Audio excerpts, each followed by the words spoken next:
باللہ من الشیطان الرجیم بسم اللہ الرحمن الرحیم فلما بلغ معه السعی قال یا بنی انی اری فی المنام انی اذبحک فانظر ماذا تری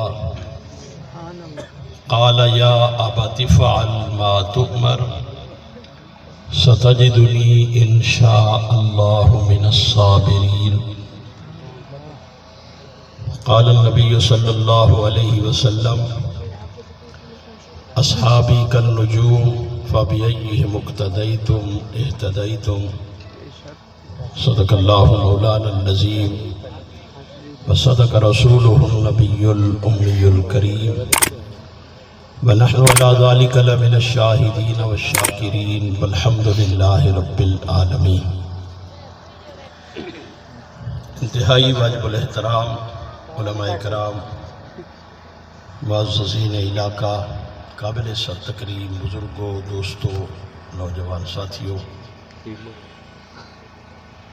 کبیروالا کی مشہور اور معروف آبادی مالی شہید میں حضرت مولانا عبدالمجید سیال صاحب، قاری محمد باقر صاحب اور دیگر دوستوں کی پرخلوص دعوت اور محنت کے نتیجہ میں یہ پروگرام انتہائی شان و شوکت کے ساتھ انعقاد پذیر ہے۔ اسٹیج پہ جلوگر ہیں جگر گوشائے حضرت فاروقی شہید رحمۃ اللہ علیہ، حضرت مولانا محمد نعمان ضیاء فاروقی صاحب مد ظلہ، اور انشاءاللہ تھوڑی دیر کے بعد جگر گوشائے مولانا اعظم طارق شہید رحمۃ اللہ علیہ، حضرت مولانا محمد انس اعظم صاحب مد ظلہ، وہ بھی تشریف لانے والے ہیں۔ ٹائم وقت مختصر ہے، کوئی لمبی طویل بات عرض نہیں کرنی۔ میری کوشش ہے کہ آپ ان دونوں شہزادوں کو سماعت کریں اور جاگتے جاگتے ان کی گفتگو سنیں۔ میں صرف 2-4 منٹ آپ کو بیدار کرنے کے لیے مائک پہ آیا ہوں۔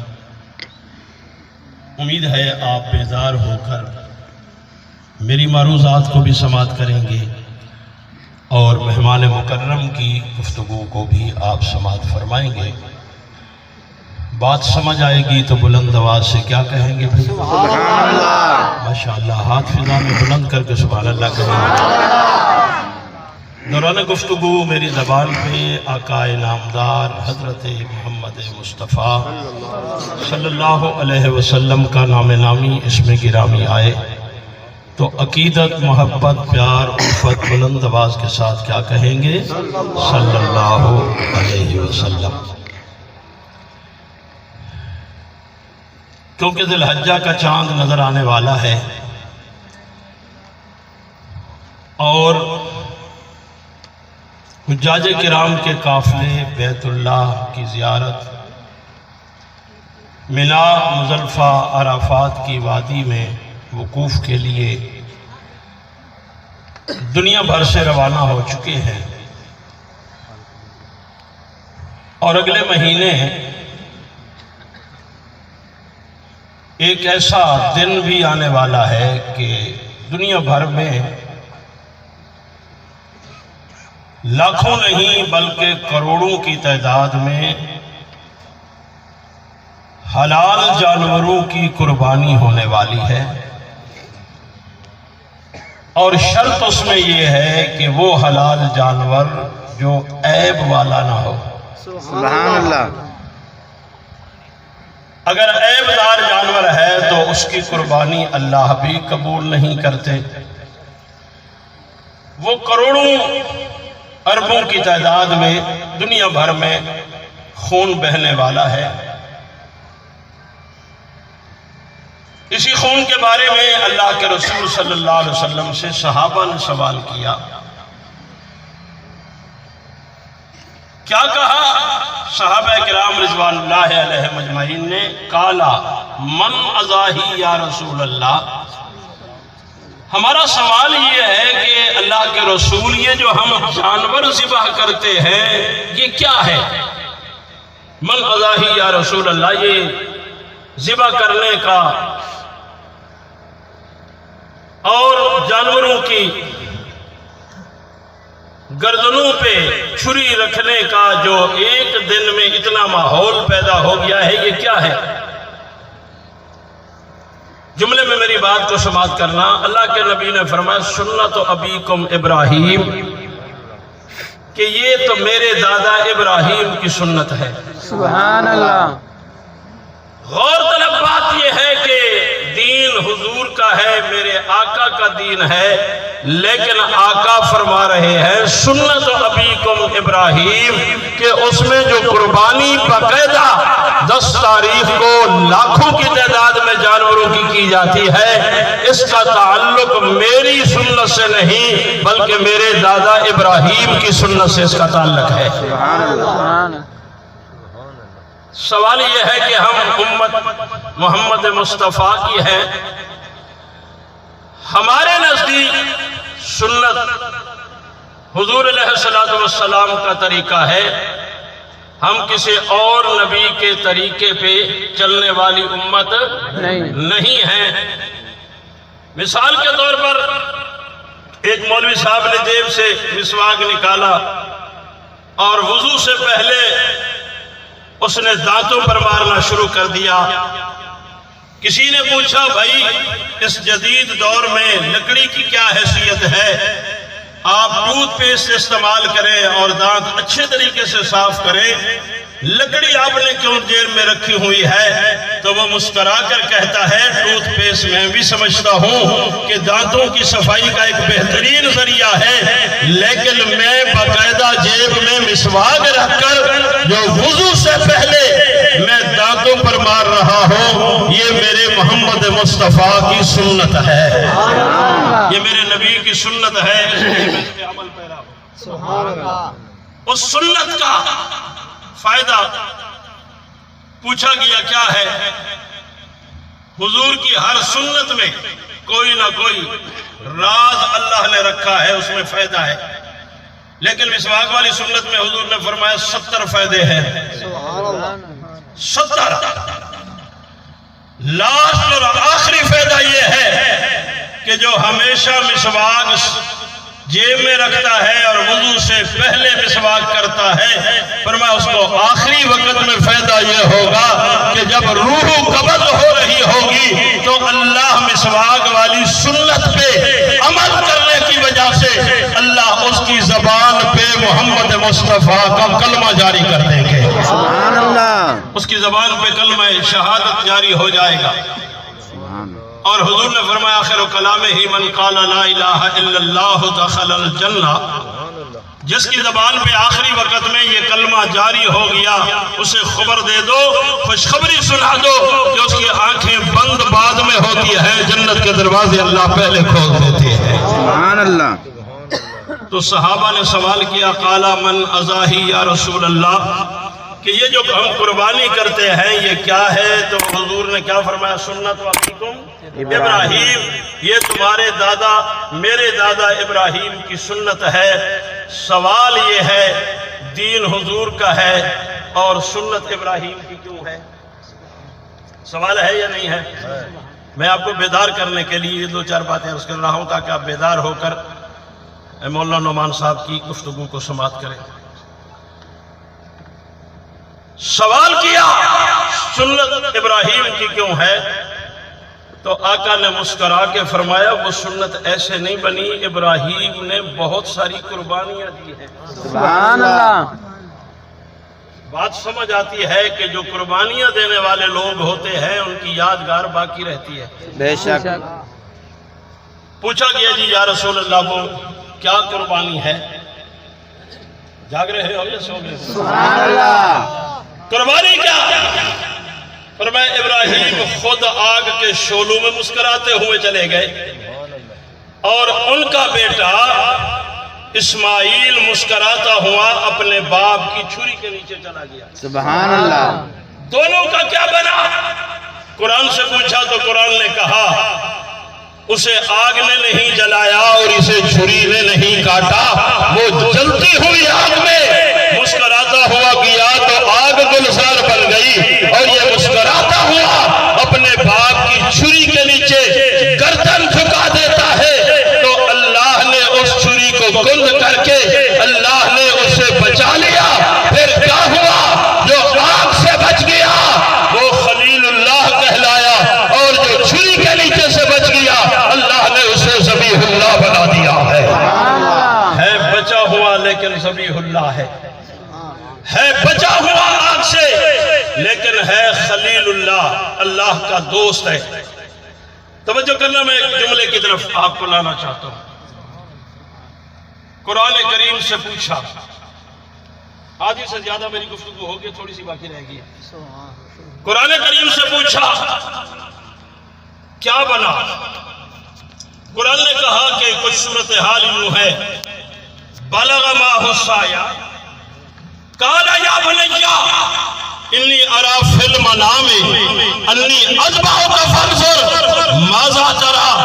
باپ اپنے بیٹے سے پوچھتا ہے، بیٹا میں نے خواب دیکھا ہے، فی المنام میں نے خواب میں دیکھا ہے، انی اری فی المنام انی اذبحک فانظر ماذا تری، کہ میں تیرے گلے پہ چھری رکھ کے تجھے ذبح کر رہا ہوں، ماذا تری، تم اس بارے میں کیا کہتے ہو؟ تو جناب اسماعیل نے بہت خوبصورت جواب دیا، کہا یا ابت افعل ما تؤمر ستجدنی انشاء اللہ من الصابرین۔ ابا جان جو کچھ خواب میں دیکھا ہے پریکٹیکل پر گزریے، میں آپ کا بیٹا ہوں، میں انشاءاللہ ماتم نہیں کروں گا بلکہ میں صبر کرتا ہوا دکھائی دوں گا۔ سبحان اللہ۔ اب یہ بات ایسی تھی، توجہ رہے، بات ایسی تھی کہ اللہ نے تو دلوں کے راز جاننے ہیں، اللہ تو جانتے ہیں ابراہیم بھی صحیح کہہ رہا ہے اور اسماعیل بھی ٹھیک کہہ رہا ہے، لیکن بات آگے بڑھ گئی۔ آواز مشیت آتی ہے، اگر تم دونوں اپنے اپنے کام میں مخلص ہو اور یقیناً مخلص ہو کہ میں تمہارا دل دیکھ رہا ہوں، تم ذبح کرنا چاہتے ہو، یہ ذبح ہونا چاہتا ہے، تو پھر ذرا پریکٹیکل کر کے دکھاؤ، تم ذبح کر کے دکھاؤ، یہ ذبح ہو کر دکھاؤ۔ سبحان اللہ۔ پھر قرآن کریم نے اس منظر کو مزید آگے بڑھایا ہے، کہا اسلم وتلہ للجبین، کہ جناب ابراہیم نے بیٹے کے گلے پہ چھری رکھ دی اور ذبح کرنا شروع کر دیا، ذبح کرنا شروع کر دیا۔ عجیب حالات بن گئے کہ چھری کو پتھر پہ مارتے ہیں تو چلتی ہے، گردن پہ چلاتے ہیں تو کاٹتی نہیں ہے۔ علامہ اقبال نے ایک شعر میں اس چھری کا ایک مناظرہ چھوٹا سا پیش کیا ہے کہ جناب ابراہیم نے اس چھری سے پوچھا تو کاٹتی کیوں نہیں ہے؟ تو چھری نے حضرت ابراہیم علیہ السلام سے مخاطب ہو کر کہا، اے اللہ کے خلیل، مجھ سے تو پوچھ رہے ہو میں کاٹتی کیوں نہیں ہوں، تم نے آگ سے کیوں نہیں پوچھا تھا کہ وہ تمہیں جلاتی کیوں نہیں تھی؟ سبحان اللہ۔ حضرت ابراہیم علیہ السلام نے چھری کو جو جواب دیا وہ بہت خوبصورت جواب ہے۔ فرمایا یہ تیرا بحث مناظرہ مباحثہ بنتا نہیں ہے، اس لیے کہ میں جس آگ میں جا رہا تھا وہ اللہ کے دشمنوں کی جلائی ہوئی آگ تھی، اور میں اللہ کا دوست تھا، وہ اللہ کے دوست کو اللہ کے دشمن جلانا چاہتے تھے اور اللہ نے اس آگ کو گلزار بنا دیا۔ میں دشمنوں کی آگ میں جا رہا تھا اس لیے اللہ نے مجھے بچا لیا، لیکن اس وقت چھری اللہ کے دشمن کے ہاتھ میں نہیں ہے بلکہ اللہ کے خلیل کے ہاتھ میں ہے، لہذا تجھے چلنا چاہیے، تجھے چلنا چاہیے۔ عقیدے کی بات ہے، ذہن میں رکھنا، کام آئے گی، عقیدہ ہی اصل چیز ہے۔ چھری نے کہا پھر بعد یہ مینا میں بات سمجھ آ گئی ہے کہ اس کے دشمنوں کی جلائی ہوئی آگ ہو یا اس کے دوست کے ہاتھ میں چھری ہو، اختیار نہ دوست کو دیتا ہے نہ دشمن کو دیتا ہے۔ کیا اختیار ہے؟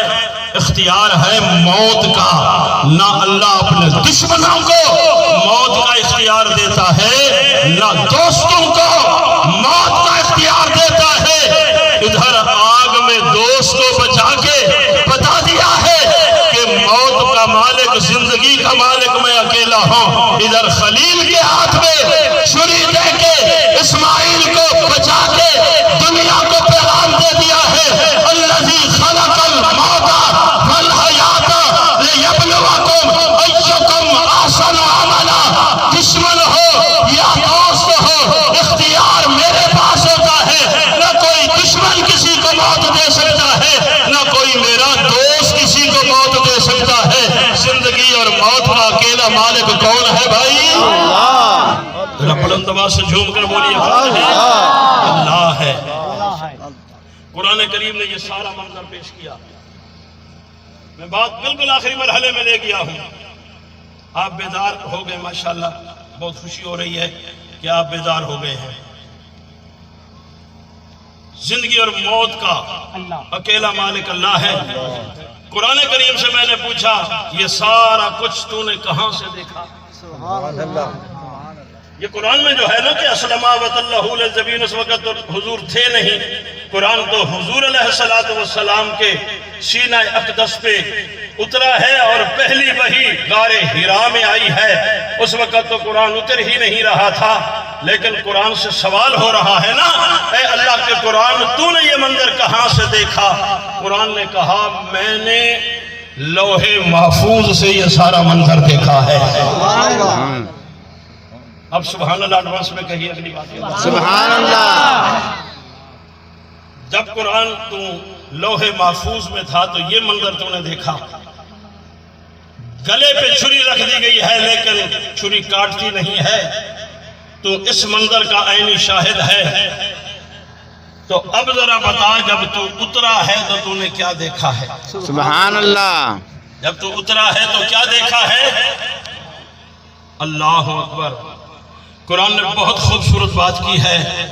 فرمایا، جب میں لوح محفوظ میں تھا تو مجھے لوح محفوظ سے ابراہیم کے ہاتھ کی چھری نظر آ رہی تھی اور اسماعیل کی گردن نظر آ رہی تھی، لیکن جب میں حضور کے دور میں اتر رہا تھا تو اس وقت تو میں زمین پہ آ گیا تھا، میں قریب سے دیکھ رہا تھا۔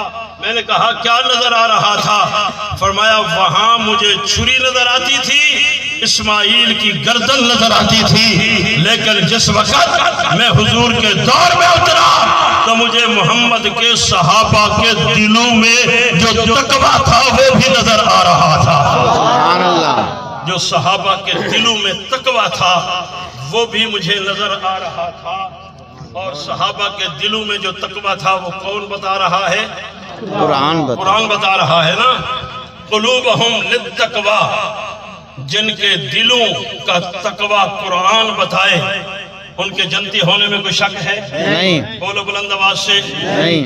وہ جنتی ہیں، وہ لا شک لا ریب جنتی ہیں، اور اللہ نے ان کو اعزاز بخشا ہے کہ وہ حضور کے دیدار سے مشتاق نظروں سے انہوں نے دیدار مصطفیٰ کیا ہے، ایمان کی حالت میں کیا ہے، اور اسی وجہ سے صحابہ کرام انبیاء کے بعد روح زمین پر سب سے زیادہ جو ہے مقدس ترین شخصیات ہے، اور ان کی شخصیات، ان کے تقدس اور ان کے ناموس کی جد و جہد کرنا، اس کے لیے کوشش کرنا ہر مومن اور ایمان والے کی یہ جو ہے ذمہ داری ہے۔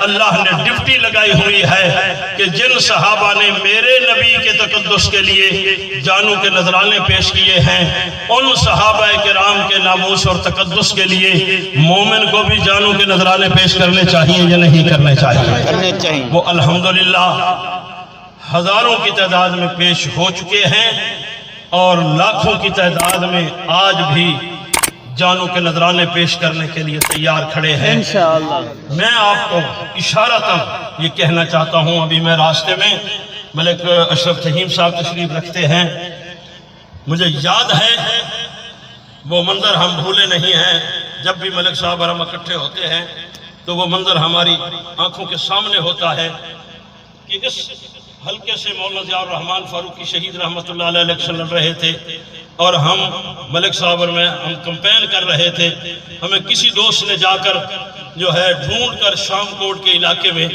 ہمیں جا کر خبر دی اور بڑی عجیب جملوں میں خبر دی۔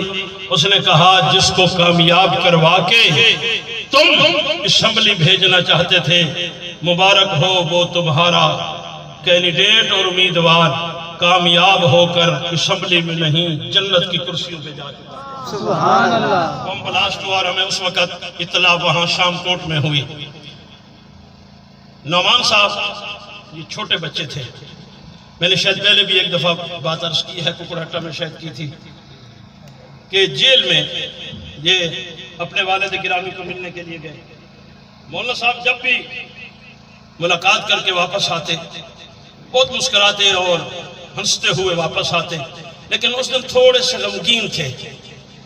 ہم نے پوچھا حضرت کیوں غمگین ہیں؟ فرمانے لگے یار میرا بیٹا چھوٹا، غالب گمان یہی ہے کہ نعمان صاحب کا ہی نام لیا، فرمایا وہ گھر سے 10 روپے لے کے جیب میں یہاں تک پہنچا تھا اور مجھے اس نے بڑے لجاجت کے ساتھ کہا ابو اگر سپرنٹ جیل پیسے لے کر آپ کو چھوڑنا چاہتا تو یہ میں 10 روپے دیتا ہوں، اسے کہو یہ لے لے اور مجھے چھوڑ دے۔ ایک باپ کا دل ہے جس نے اپنے چھوٹے سے بچے کی بات کو سن کے جو ہے اس کو اپنے سینے میں محفوظ کیا۔ کل جو بچہ اپنے والد کو جیل میں دیکھ رہا تھا، اس بچے نے اپنے والد کا جنازہ اپنی آنکھوں سے دیکھا اور آج بھی جامعہ محمودیہ کے قبرستان میں وہ قبر اسے نظر آ رہی ہے۔ لیکن میں اور آپ اپنے بچے کو اگر بچپن میں بلی سے ڈرائیں تو بڑا ہو کر وہ بلی سے ڈرتا ہے۔